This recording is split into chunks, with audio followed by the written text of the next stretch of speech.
Bago ko himuon ang himuon ko subong para sa akong mga katribo, sa akong mga utod, sa akong bata. Pasensahon yung gid ako. Nifuot niya ako lumuhot sa bali. Namao ni kay tayo desperado. Ano mo ngao. Nagi nursing. Lat ngono truno ma. Truno ma do. Kay tayo yung lawilo. Buko manok kahiyo pero la.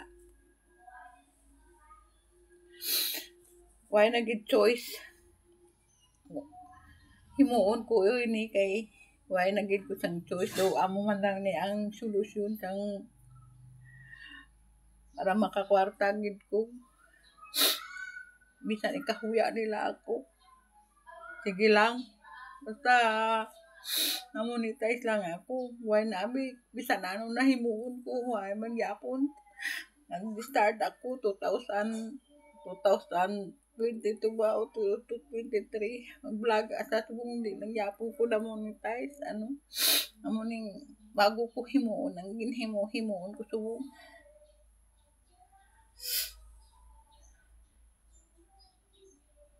Sorry sa aking mga kamag-anak kung papahiyain ko man kayo sa ginagawa ko. Pero hindi man ako makahingi ng tulong sa inyo. Kahit alam niyo single mother ako, hindi nyo naman ako matutulungan. Kung mahihiya man kayo sa ginagawa ko, nasa inyo na lang yan. Kasi may anak ako, gusto kong magkapera. May anak ako, paaralin. Grade 12 na siya, magpa-college na, magna-nurse. Saan ko kukunin yun? Hindi ko alam ang gagawin ko. Basta bahala. Kung ikahiya nyo man ako, wala akong pakialam. Ito na ang solusyon ko. Para magkapera, para mabayral ako kasi hindi ko na alam ang gagawin ko. Sorry mga katribo ko. Kung ipapahiya ko kayo, sorry sa mga kilala ko, sa mga utod ko. Bagay ko mahimo. Amo na lang nihimuon ko.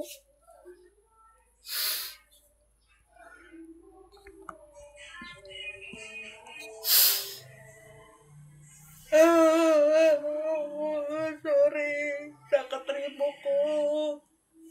Hihimuon ko ni bara sa akong mga bata kay single mother ako ay ako sang utod nga pangayuan sang bulig.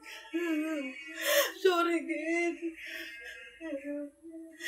Mahuya man ako kung mahuya man sila sa akon ginhimo ko pero amo lang gid ni ang akon dapat himuon. Lugay na abi ko umangano. Reels why man ko na monetize. Nabalaka gid ko sang kurso sa akong anak. Hindi ko siya mapa-eskwela.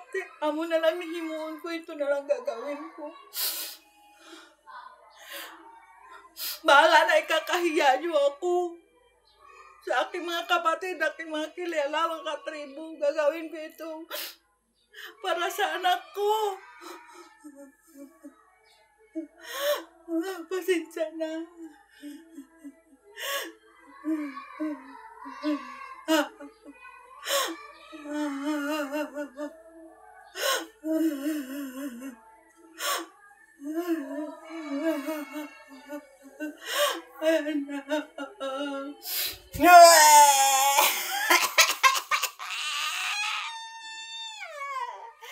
Oh, diba?